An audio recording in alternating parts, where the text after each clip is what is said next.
Well, it's fun stringing all of these move blocks together. At some point, no matter how many of them I had, the robot's going to run out of things to do and stop. Sometimes that's what you want. Other times you want it to do something over and over and over again so that it never runs out of things to do. And that's where a loop comes in. So I'm going to drag a loop out, put it here in my program.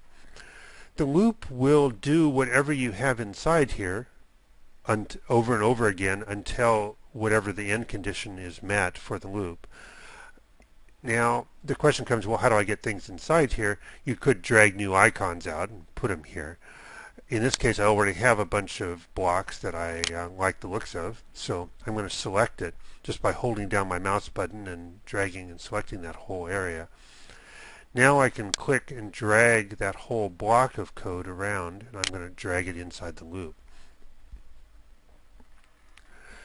Okay, so let's select the end part here of the loop, and we'll see what we've got to work with. If I just wanted to loop forever, then I'm done. It defaults to that, and so if I were to download this program, it's going to do all these different moves over and over and over and over again until you turn off the robot.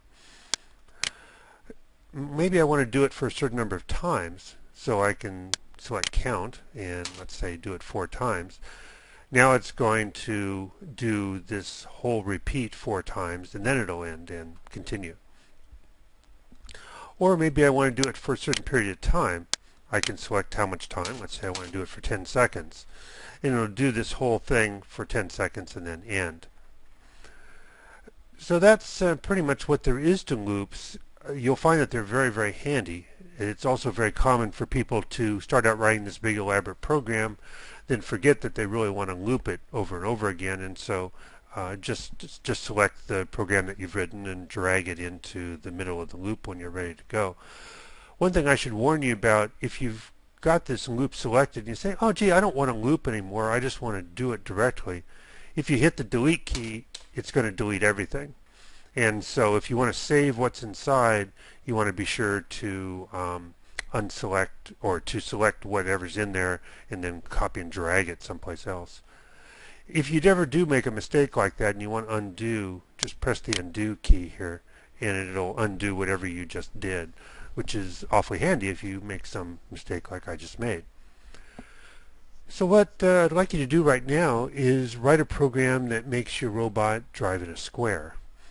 And you don't want to just do that by having a whole bunch of blocks one after another saying go forward, turn, go forward, turn, go forward, turn, because that would be kind of a waste and would look kind of silly. So instead, I'd like you to make a loop that just uses two move blocks, one that goes forward for a bit and one that turns, and just repeat that 4 times.